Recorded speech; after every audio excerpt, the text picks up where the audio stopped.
बिस्मिल्लाहिर्रहमानिर्रहीम।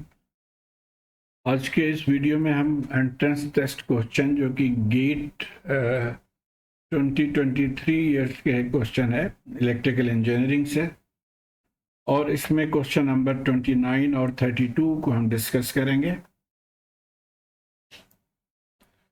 तो सबसे पहले क्वेश्चन 29, ये सर्किट गिवन है इसमें, और यहाँ पे ये पैरामीटर्स लिखे हुए हैं जो कि मैंने सर्किट में लिख लिया ये पैरामीटर्स।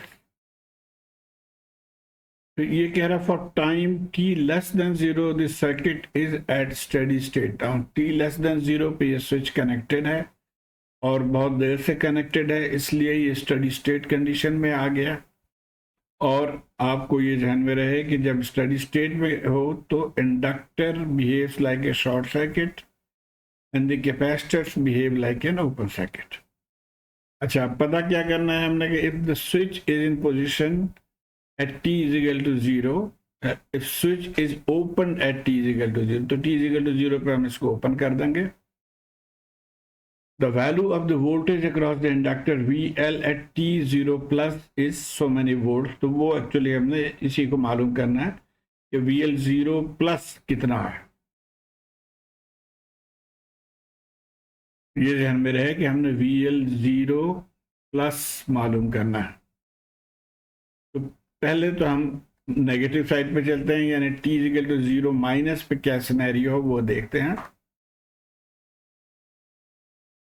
स्विच क्लोज्ड है, this behaving like a short circuit, capacitor behaving like an open circuit. अब ये जो करंट है 10 एम्पेयर, ये इसके लिए दो रास्ता है, इसको हम कह रहे हैं I1 और ये I2। और I2 एक्चुअली जो करंट है वो बाय वोल्टेज डिवीजन रूल हम निकाल सकते हैं। देखिए ये तो क्लियर है, यहाँ पे ये रेजिस्टेंस है इस रास्ते में। अब ये चूंकि ओपन सर्किट है तो इसको हम निकाल देते हैं। तो बेसिकली यहाँ पे सिर्फ ये रेजिस्टेंस 2 ओम आ गया राइट हैंड साइड पे और 3 ओम आ गया लेफ्ट हैंड साइड पे। तो इस करंट को हम बाय वोल्टेज बाय CDR मालूम कर सकते हैं। Total current divided by total resistance multiply by opposite arm. ये ऑपोजिट आर्म है, हमने इधर मालूम करना है। तो 3 से मल्टीप्लाई कर दिया। तो अब इसको हम I0 या IL0 कह रहे हैं क्योंकि ये L है यहाँ पे। तो ये 6 एम्पियर हो गया यहाँ से। तो ये हमने इसको लिख लिया IL0 माइनस है, ये ध्यान में रहे।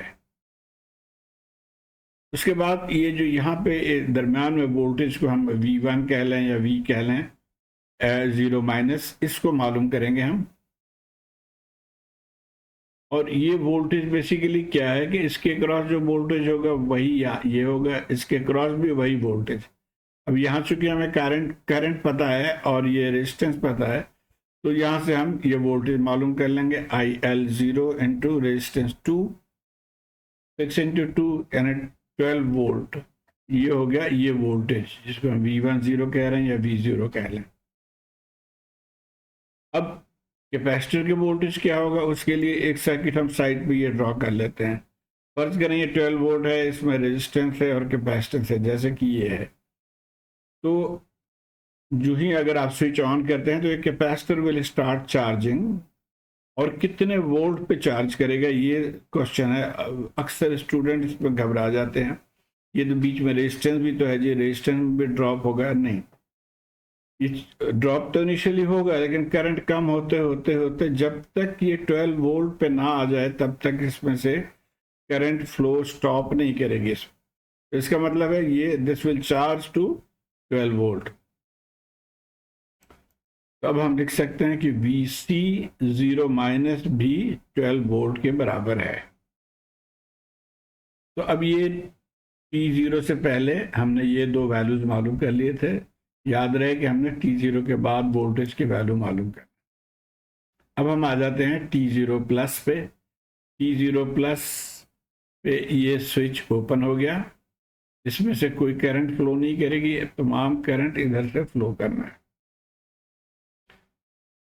अच्छा, अब जो एक्चुअली क्वेश्चन में एक बहुत इंपॉर्टेंट प्रॉपर्टी जहन में रखते हुए क्वेश्चन बनाया गया है